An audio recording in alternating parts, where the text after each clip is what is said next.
Bienvenido a Brother to Brother, un lugar de estudio de la palabra de Dios, donde Dios está presente, donde la esperanza es real, donde Dios es glorificado, donde su palabra cobra vida. Escuela sabática, reflexiones, estudios bíblicos y más. Gracias por estar aquí.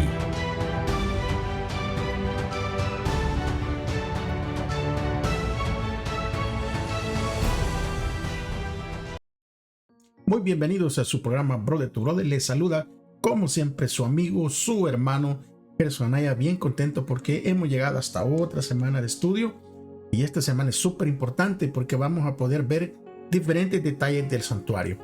Antes de poder estudiar, recuérdense que la recomendación es tener una Biblia, tener su lección, pero también tener algo con que tomar notas. Y sobre todo, que me acompañen a poder orar todos juntos. Así que, reverentemente, allí donde se encuentran, vamos a orar.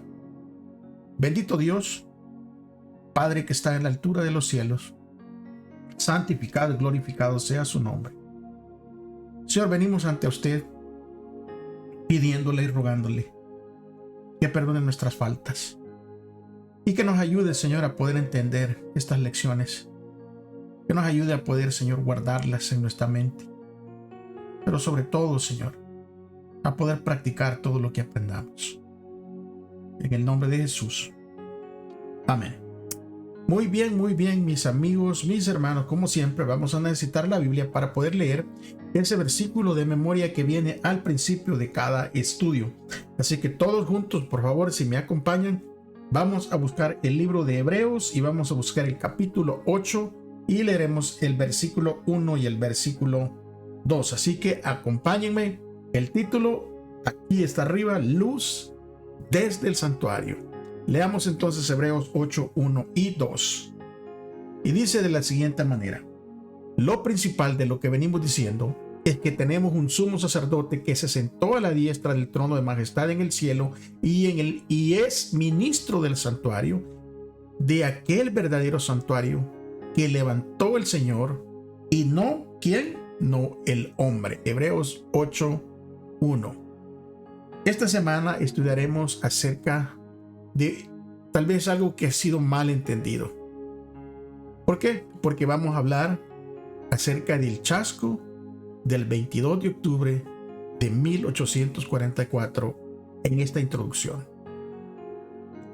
Poco después del chasco, algunos mileritas, después de orar y después de estudiar la escritura, ellos comprendieron y se dieron cuenta de su error. Saben que es de sabios enmendar los errores que cometemos. Y estos mileritas se dieron cuenta, estudiando la escritura, estudiando las profecías, porque recuérdense que esto es acerca de las profecías que ellos mal entendieron. Porque miraron que la profecía de los 2300 días no se refería a la segunda venida de Jesús, sino a la obra de Cristo Jesús en el santuario celestial. Esa obra tan poderosamente descrita en el libro de Hebreos está por todos lados en Hebreos, ahí la podemos encontrar. La purificación del santuario, y estamos hablando del santuario celestial, era un cumplimiento de la purificación del santuario terrenal, así como lo enseñaba el libro de Levíticos. Recuérdense que todo lo que sucedía aquí en la tierra era únicamente sombra de lo verdadero. Y para mejor comprender esta importante verdad, vamos a observar el paralelismo que hay entre el libro de Daniel 7 y el libro de Daniel 8. Así que vamos a ver ese paralelismo juntos. Espero que usted tenga allí su lección. Y vamos a ver cómo el libro de Daniel 7 y el libro de Daniel 8 tienen un paralelismo y bien semejante. Mire lo que dice. Daniel 7 habla de Babilonia, ¿verdad? Que era el primer imperio. Daniel 8 no lo menciona. Pero Daniel 7, sí, cuando menciona Medo-Persia, Daniel 8 también lo va mencionando. Menciona a Grecia, Daniel 7, y menciona también a Grecia, Daniel 8, y también a Roma. Es mencionado tanto en Daniel 7 como en Daniel 8. Pero en Daniel 7 hay un juicio en el cielo. A diferencia de Daniel 8, hay una purificación del santuario. Y he allí los detalles. Como nosotros podemos entender, estos paralelismos ayudan a mostrar la verdadera naturaleza de la purificación del santuario, que es el gran juicio investigador previo al advenimiento. En la lección de esta semana, exploremos la importante verdad bíblica del ministerio de Cristo en el santuario celestial. Entonces vamos a ir de lleno, dele vuelta a su página y nos vamos a trasladar hasta el día domingo para ver el santuario celestial.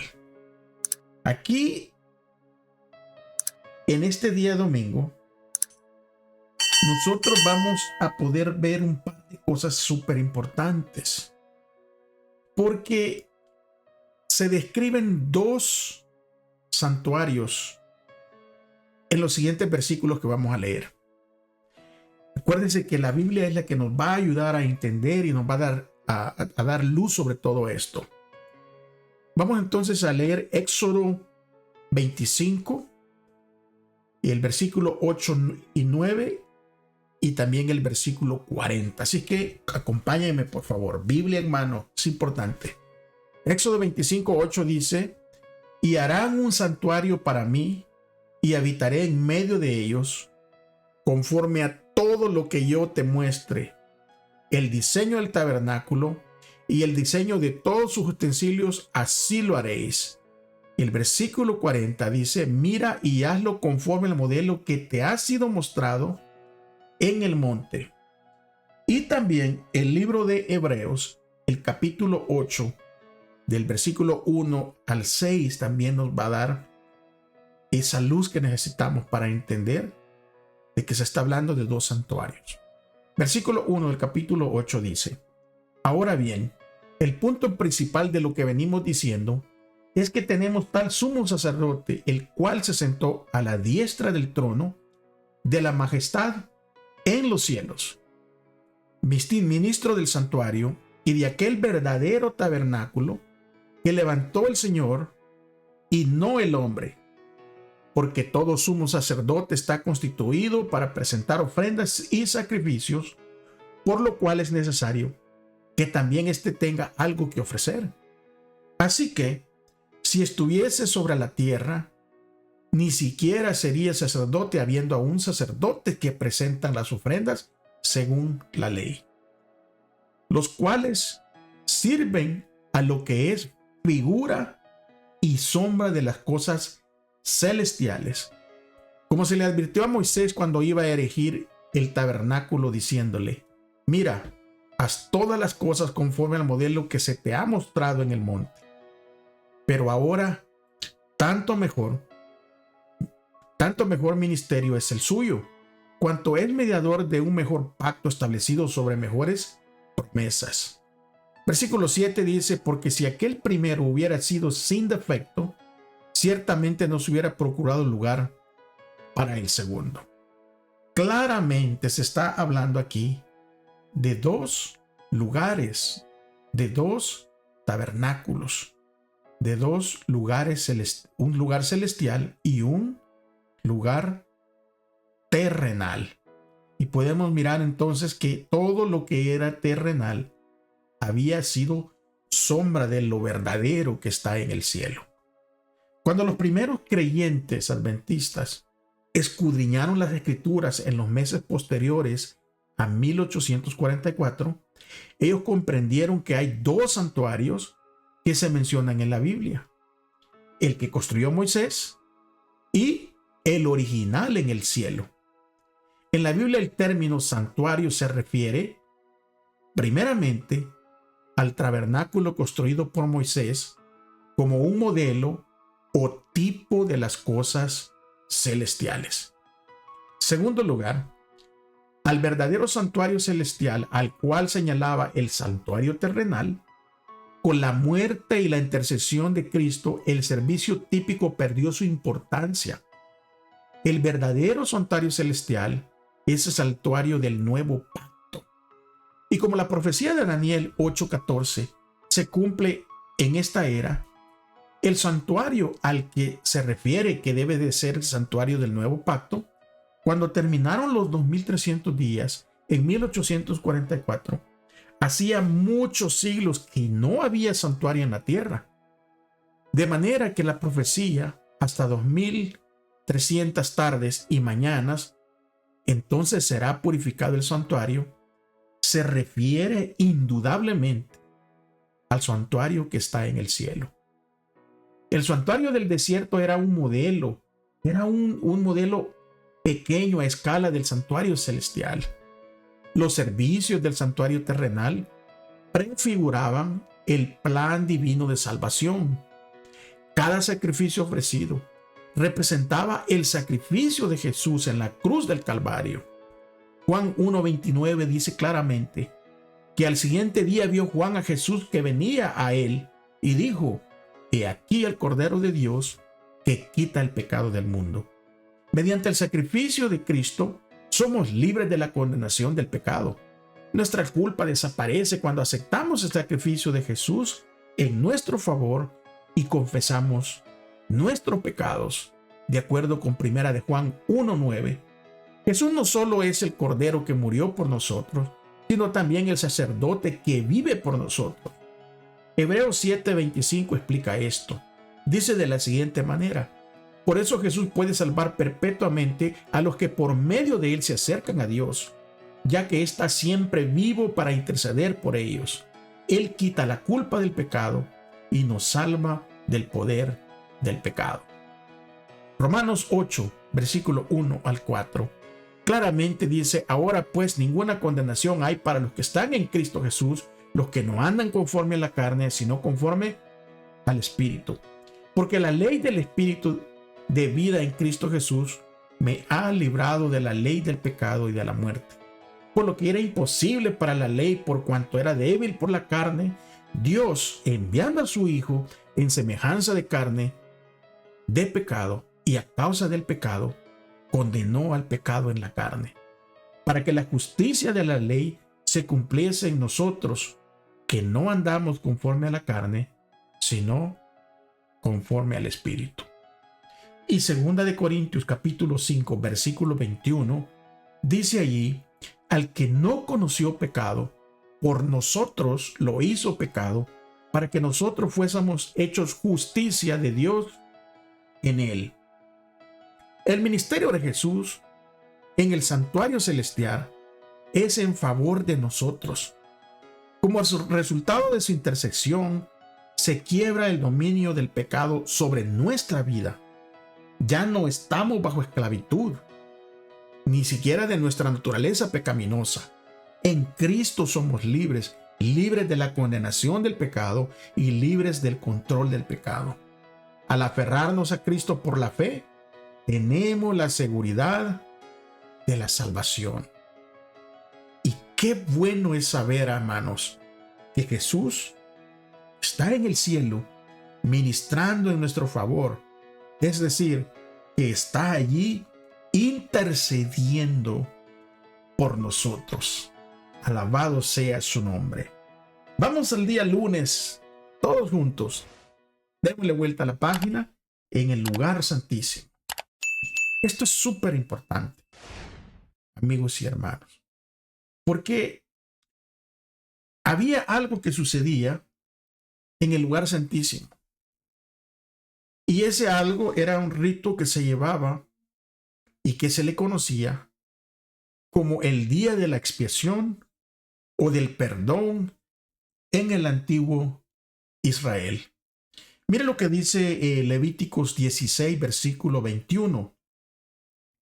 Y pondrá Aarón en sus dos manos sobre la cabeza del macho cabrío vivo y confesará sobre él todas las iniquidades de los hijos de Israel, todas sus rebeliones y todos sus pecados, poniéndolos así sobre la cabeza del macho cabrío, y lo enviará al desierto por mano de un hombre que había sido previamente destinado para esto. Y Levíticos 16, a partir del versículo 29 hasta el versículo 34, dice de la siguiente manera: y esto tendréis por estatuto perpetuo.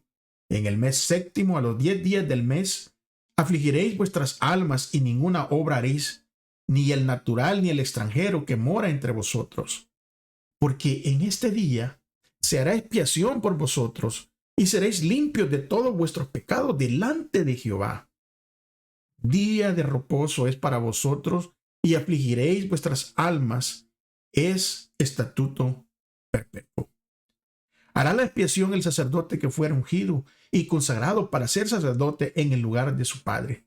Y se vestirá las vestiduras de lino y las vestiduras sagradas. Y hará la expiación por el santuario santo y el tabernáculo de reunión. También hará expiación por el altar, por los sacerdotes y por todo el pueblo de la congregación. Y esto tendréis como estatuto perpetuo, para hacer expiación una vez al año por todos los pecados de Israel. Y Moisés hizo como Jehová le mandó. Seguiremos leyendo, pero ahora en Levítico 23, del versículo 26 hasta el versículo 32. Dice el versículo 26 empezando: también habló Jehová a Moisés diciendo: a los 10 días de este mes séptimo será el día de expiación. Tendréis santa convocación y afligiréis vuestras almas y ofreceréis ofrenda encendida a Jehová. Ningún trabajo haréis en este día, porque es día de expiación, para reconciliarlos delante de Jehová vuestro Dios. Porque toda persona que no afligiere en este mismo día será cortada de su pueblo. Y cualquier persona que hiciere trabajo alguno en este día, yo destruiré a la tal persona de entre su pueblo. Ningún trabajo haréis. Estatuto perpetuo es por vuestras generaciones, en donde quiera que habitéis. Día de reposo será a vosotros, y afligiréis vuestras almas, comenzando a los 9 días del mes en la tarde. De tarde a tarde guardaréis vuestro reposo. Claramente, era un día súper importante. Era un día donde las personas venían y se afligían por sus pecados y reconocían que necesitaban a un Salvador. Hebreos 9, 23 al 28 habla de esto, pero ahora lo va a trasladar hasta lo que verdaderamente significaba todo este rito. Hebreos 23, Hebreos 9, versículo 23 al versículo 28. Síganme, por favor, ahí en sus Biblias. 23 dice: fue pues necesario que las figuras de las cosas celestiales fuesen purificadas así, pero las cosas celestiales mismas con mejores sacrificios que esto.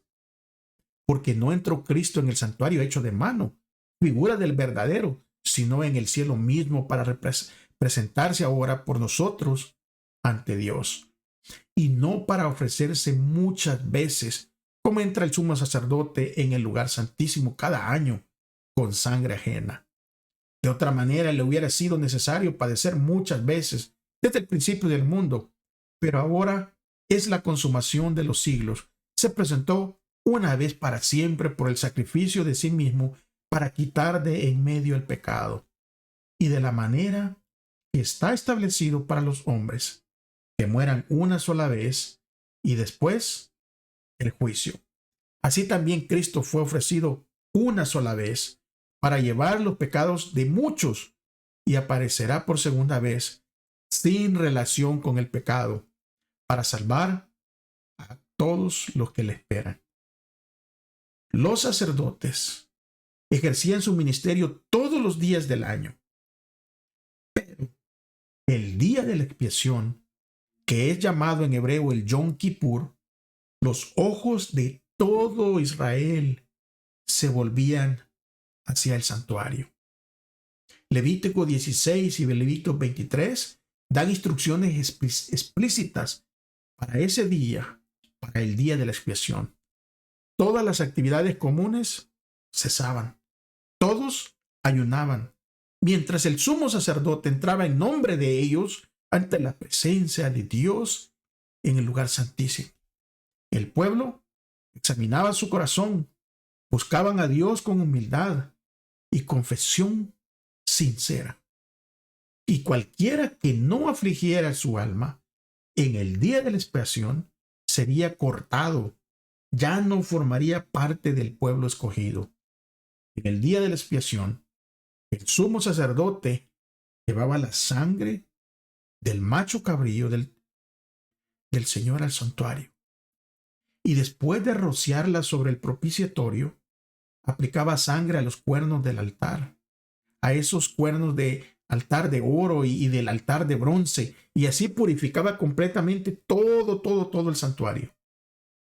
Y habiendo acabado de expiar, el sumo sacerdote ponía las manos sobre el macho cabrío vivo, confesaba los pecados de Israel, entonces lo llevaban al desierto con el fin de apartarlo del campamento para siempre. Todo esto lo podemos leer en Levítico 16 del 20 al 22. La sangre se transfería al santuario durante los servicios diarios, lo que mostraba el registro del pecado. O sea, todos los días habían sacrificios. Ellos pecadores traían su animalito, el animalito era sacrificado y la sangre de ese animal era llevado al santuario y era puesto en el santuario.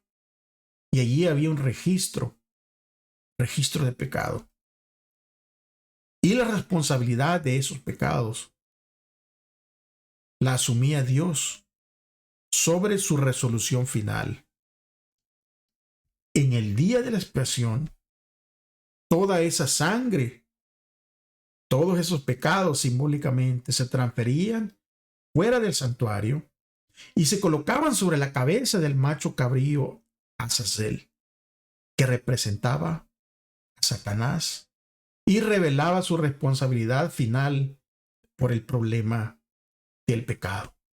Es por eso que es necesario que nosotros confesemos nuestros pecados al Señor. Porque cuando los confesamos, Él toma nuestros pecados. Pero Él también los perdona. Pero esos pecados, al momento, ¿verdad? De que son perdonados y cuando el santuario es purificado, nuestros pecados, o sea, esa sangre derramada de Cristo por nuestros pecados, toda esa responsabilidad recae sobre ese macho cabrío. Porque Él va a ser responsable al final de todo el problema del pecado. Pero Cristo no puede interceder por nuestros pecados si no los confesamos, si no los traemos a la luz ante el Señor. Y entonces, si no hay esa intercesión por mi pecado, yo tendré que pagar por ese pecado. Es por eso que necesitamos el sacrificio de Cristo, para que Él tome nuestros pecados y al final sean puestos sobre Satanás como el responsable del problema del pecado. Después que se ponían estos pecados sobre el macho cabrío, este era conducido lejos en el desierto, para que al final del día de la expiación, Dios tuviera un santuario limpio y un pueblo limpio. Todo esto era simbólico de lo que va a pasar al final, de lo que está sucediendo en el santuario celestial. Porque Cristo toma nuestros pecados y Él nos presenta limpios. En el santuario celestial, Cristo está ministrando por nosotros, primero en el lugar santo, pero ahora, cuando se transfirió al lugar santísimo, desde 1844, y eso se cumplió con el final de la profecía de los 2300 días. Superaremos este gran juicio gracias a Jesús, gracias a nuestro gran sustituto. Somos justificados por medio de su justicia, en la cual no habíamos nosotros participado para nada. Como resultado de esta justicia que se nos acredita o se nos imputa a nosotros, afligimos nuestra alma, que es un alejamiento del pecado. Eso significa que no hemos llegado a aceptar el mal cómodamente y que no estamos excusando ni aferrándonos a pecados acariciados, sino más bien creciendo en gracia y llevando una vida de santidad. Y es por eso que es importante que si hemos aceptado a Cristo, si hemos aceptado su sacrificio y hemos aceptado su justicia, que ya no estemos excusando nuestra mala manera de vivir y que no estemos aferrándonos a pecados acariciados, sino que más bien crezcamos en la gracia de Dios y tratemos de llevar bajo su conducción como nuestro Dios, bajo el poder del Espíritu Santo, una vida de santidad. El día martes va a hablar de ese que el juicio ha llegado. Saben que cuando tenemos problemas legales aquí en la tierra y cuando tenemos que presentarnos ante un juez, muchas veces hay incertidumbre porque no sabemos lo que va a suceder. Si las pruebas que vamos a presentar van a ser válidas o suficientes para que seamos absueltos de los cargos. Y es por eso que el juicio ha llegado, pero este juicio no debe de traer angustia, ni debe traer miedo para todos aquellos que estamos en Cristo Jesús. Vamos a leer un pasaje de Daniel 7, 9 y 10 y vamos a ver qué similitudes tiene este pasaje de Daniel 7, 9 y 10 con Apocalipsis 14, 6 y 7. Así que acompáñame, por favor. Recuérdense que vamos a leer mucho, que venimos a estudiar. Usted puede hacer pausas, ¿verdad? Si usted desea. Usted puede hacer pausas y lo puede ir estudiando día por día. Daniel 7, 9 y 10 dice de la siguiente manera: estuve mirando hasta que fueron puestos tronos, y se sentó un anciano de días cuyo vestido era blanco como la nieve, y el pelo de su cabeza como lana limpia. Su trono llama de fuego, y las ruedas del mismo fuego eran ardientes. Un río de fuego procedía y salía de delante de él. Millares y millares le servían, y millones asistían delante de él. El juez se sentó, y los libros fueron abiertos. Y Apocalipsis 14, 6 y 7 dice: vi volar por en medio del cielo a otro ángel que tenía el evangelio eterno para predicarlo a los moradores de la tierra, a toda nación, tribu, lengua y pueblo, diciendo a gran voz: temer a Dios, darle gloria, porque la hora de su juicio ha llegado, y adorar a aquel que hizo el cielo y la tierra, el mar y las fuentes de las aguas. El juicio es un tema prominente en toda la Biblia, porque como dice Eclesiastés 12:14, Dios traerá toda obra a juicio, con toda cosa oculta, sea buena o sea mala. Jesús señaló a sus oyentes un futuro de un tiempo de juicio, cuando los hombres darán cuenta de toda palabra ociosa que hayan hablado. El apóstol Pablo añadió que Dios iluminará lo oculto de las tinieblas y manifestará los motivos de los corazones. El ángel dijo a Juan: ha llegado la hora de su juicio. ¿La hora de quién? La hora del juicio de Dios. Cuando Jesús regrese, ¿cuál será el destino de toda la humanidad? ¿Qué anuncio claro recibe Juan? Veamos Apocalipsis 22, versículo 10 al 12. Y dice el versículo 10: Me dijo, no selles las palabras de la profecía de este libro, porque el tiempo está cerca. El que es injusto, sea injusto todavía, y el que es inmundo, sea inmundo todavía, y el que es justo, practique la justicia todavía, y el que es santo, santifíquese todavía. He aquí yo vengo pronto, y mi galardón conmigo, para recompensar a cada uno según sea su obra. Yo soy el alfa y el omega, el principio y el fin, el primero y el último.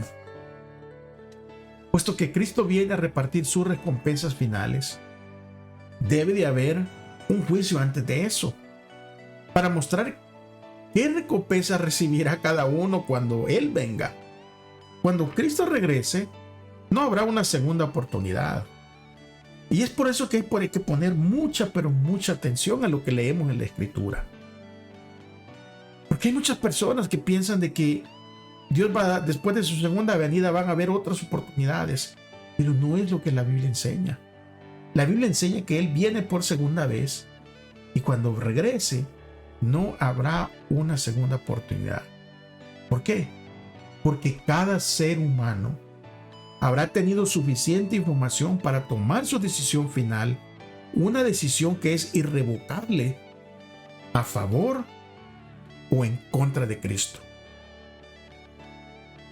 ¿Por qué la relación de Jesús con estos dos grupos distintos de creyentes es tan distinta en el libro de Mateo, en el capítulo 25, versículo 1 al 13?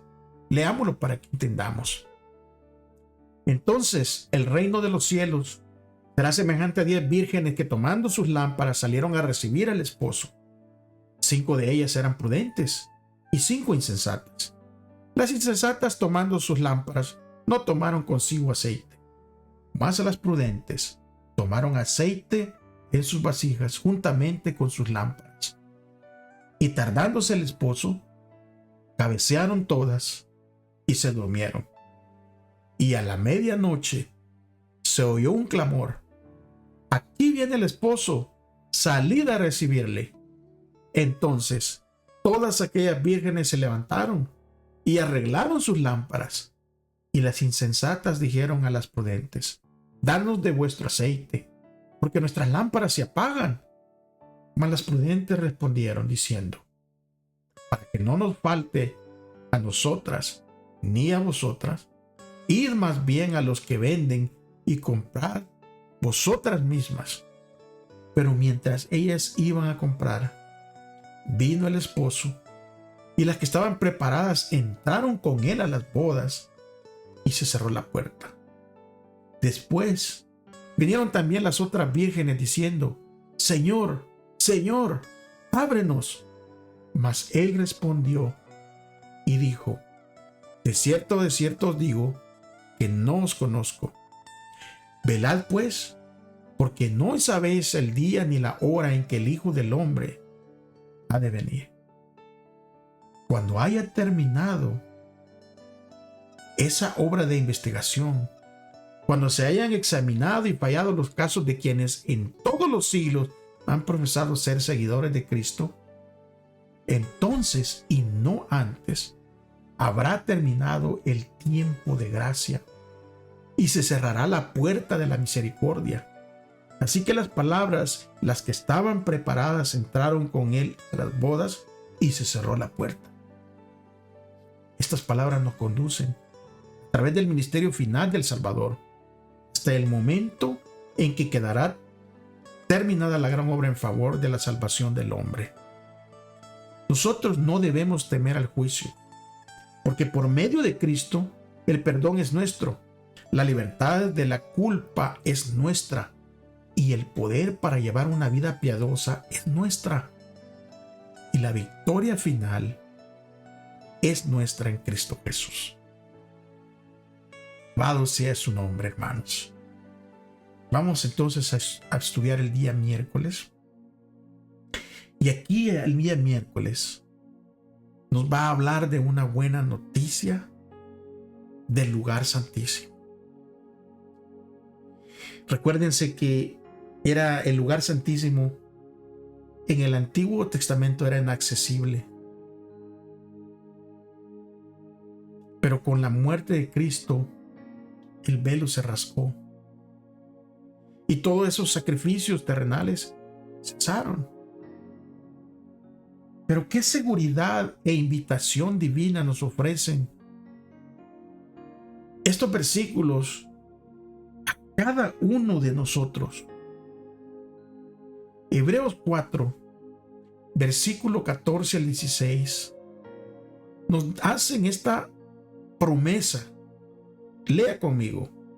Versículo 14 dice: por tanto, teniendo un gran sumo sacerdote que traspasó los cielos, Jesús, el Hijo de Dios, retengamos nuestra profesión, porque no tenemos un sumo sacerdote que no pueda compadecerse de nuestras debilidades, sino uno que fue tentado en todo, según nuestra semejanza, pero sin pecado. Acerquémonos, pues, confiadamente al trono de la gracia, para alcanzar misericordia y hallar gracia para el oportuno socorro.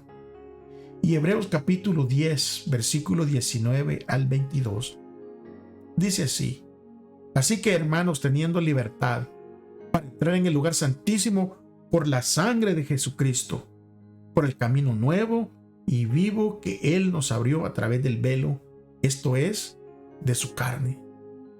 Y teniendo un gran sacerdote sobre la casa de Dios, acerquémonos con corazones sinceros, en plena certidumbre de la fe, purificados los corazones de mala conciencia y lavados los cuerpos con agua pura. La observación de Pablo aquí en Hebreos es: mantente firme, acércate con confianza, nunca te rindas, centra tu fe en Jesús, nuestro gran sumo sacerdote. ¿Por qué? Porque en Jesús tenemos todo lo que necesitamos. Por la fe podemos entrar en el santuario celestial por el camino nuevo y vivo, ese camino que Jesús nos abrió.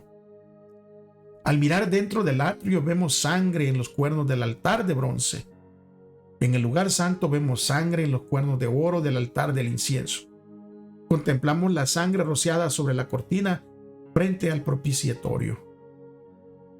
La sangre de Jesús prepara el camino a cada paso.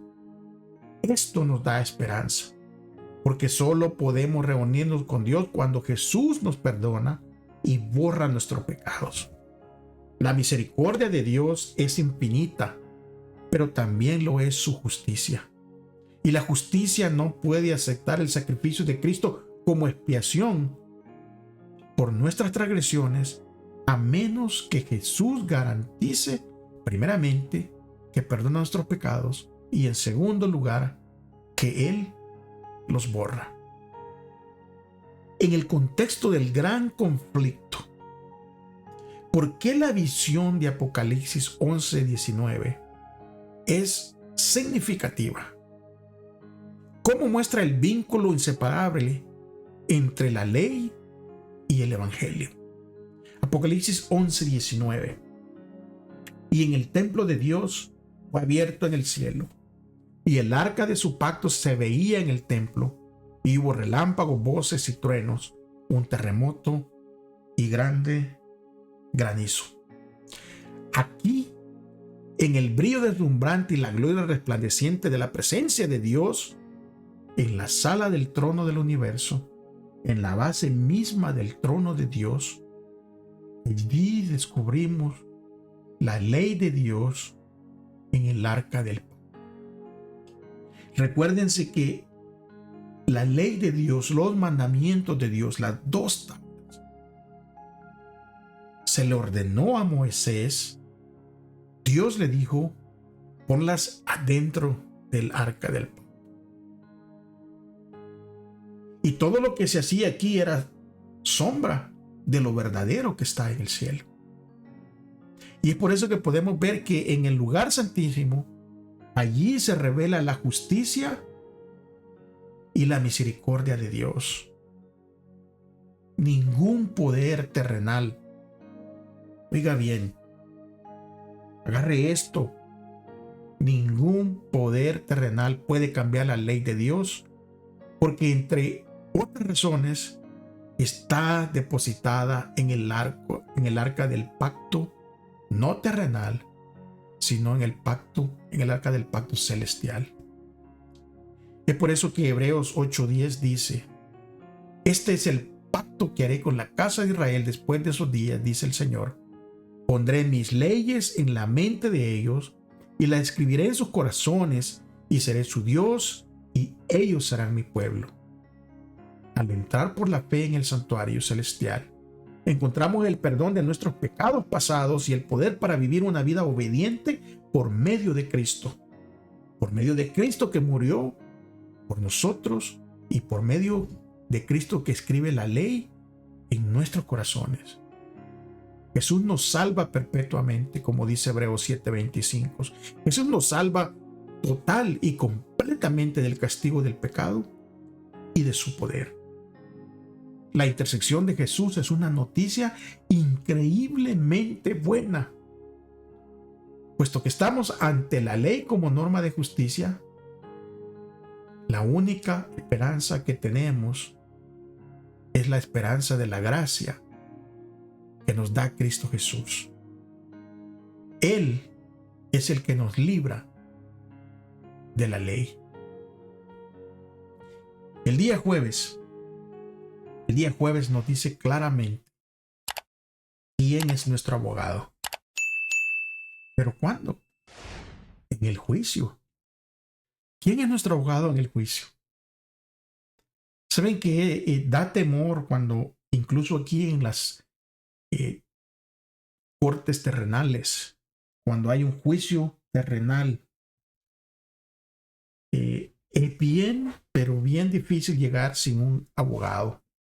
Aunque el Estado aquí en Estados Unidos te pone un abogado de oficio, y creo que también en otros países te provee un abogado de oficio, pero normalmente sabemos que estos abogados, o sea, lo que quieren es terminar y cerrar el caso. No es lo mismo cuando llevas un abogado independiente, privado, un abogado al cual tú has buscado por su conocimiento de las leyes, por su especialidad en el problema que tú estés llevando a las cortes. Es otro nivel cuando tú llevas un abogado con estos atributos. Y por eso que cuando miramos en el contexto del juicio, y solo el pensar y el creer por fe que Jesús es nuestro abogado en el juicio, de entrada ya llevamos la victoria. Pero leamos Hebreos, versículo 9 y 14 del capítulo 10, para ver qué diferencia revela este pasaje entre el ministerio del sacerdote en el santuario terrenal y el ministerio de Jesús en el santuario celestial. Hebreos 10, versículo 9 al 14. Acompáñenme, por favor. Y diciendo luego: he aquí que vengo, oh Dios, para hacer tu voluntad. Quítalo primero para establecerlo esto último. En esa voluntad somos santificados mediante la ofrenda del cuerpo de Jesucristo, hecha una vez para siempre. Y ciertamente todo sacerdote está día tras día ministrando y ofreciendo muchas veces los mismos sacrificios que nunca pueden quitar los pecados. Pero Cristo, habiendo ofrecido una vez para siempre un solo sacrificio por los pecados, se ha sentado a la diestra de Dios. De allí en adelante, esperando hasta que sus enemigos sean puestos por estrado de sus pies. Porque con una sola ofrenda hizo perfectos para siempre a los santificados. O sea, de una vez para siempre. Cristo murió en la cruz como sacrificio perfecto por el pecado. Su ministerio sacerdotal en el santuario celestial es el que nos santifica. Ahora, habiendo entrado en el lugar santísimo, permanece como nuestro abogado en el juicio. hijitos míos, estas cosas os escribo para que no pequéis, y si alguno hubiere pecado, abogado tenemos para con el Padre a Jesucristo y el justo. Primera de Juan 2:1. Así también Cristo fue ofrecido una vez para llevar a los pecados de muchos y aparecerá por segunda vez sin relación con el pecado para salvar a los que le esperan, dice Hebreos 9:28. Es mediante su sacrificio y su mediación el pecado ha sido eliminado. Ahora vuelve por los que aman su venida. Por los demás me está guardado la corona de justicia, la cual me dará el Señor, pues justo en aquel día, y no solo a mí, sino también a todos los que aman su venida, dice 2 de Timoteo 4. ¿Por qué nos invita a seguirlo? ¿Y qué es lo que descubrimos nosotros cuando hacemos esto? Hebreos capítulo 6, versículos 19 y 20 nos va a ampliar y nos va a explicar por qué es que nos invita Jesús a seguirlo. Y cuando le seguimos, ¿qué es lo que descubrimos? Miren qué pasa cuando le seguimos. Versículo 19 del capítulo 6 de Hebreos y el versículo 20. Leamos. La cual dice, tenemos como segura y firme ancla del alma y que penetra hasta dentro del velo, donde Jesús entró por nosotros como precursor, hecho sumo sacerdote para siempre, según el orden de Melquisedec. Es que la intercesión de Cristo en el beneficio del hombre en el santuario celestial es tan esencial para el plan de salvación como lo fue también su muerte en la cruz. Porque por medio de su muerte dio un inicio a esa obra para cuya conclusión ascendió al cielo después de su resurrección. Y por la fe debemos entrar velo adentro, donde Jesús entró por nosotros como el precursor. Allí se refleja la luz de la cruz del Calvario. Y es allí donde podemos obtener un discernimiento más claro de los misterios de la redención. La salvación del hombre se lleva a cabo a un precio infinito para el cielo, porque el sacrificio hecho se corresponde con las más amplias exigencias de la ley de Dios que había sido quebrantada.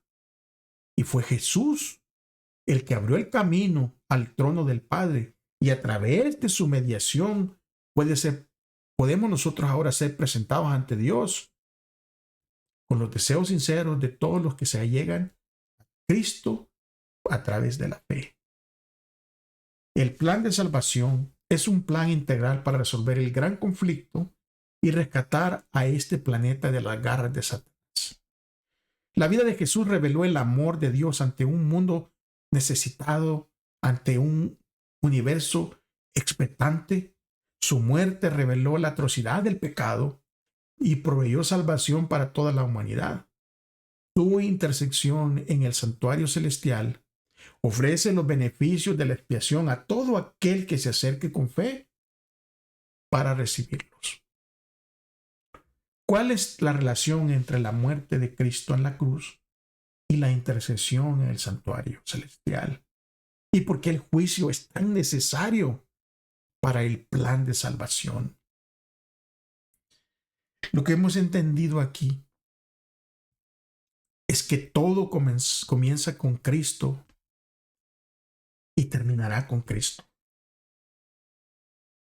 Y esa buena noticia de que Él entró en el santuario celestial, al lugar santísimo, de una vez y para siempre, es una buena noticia para nosotros.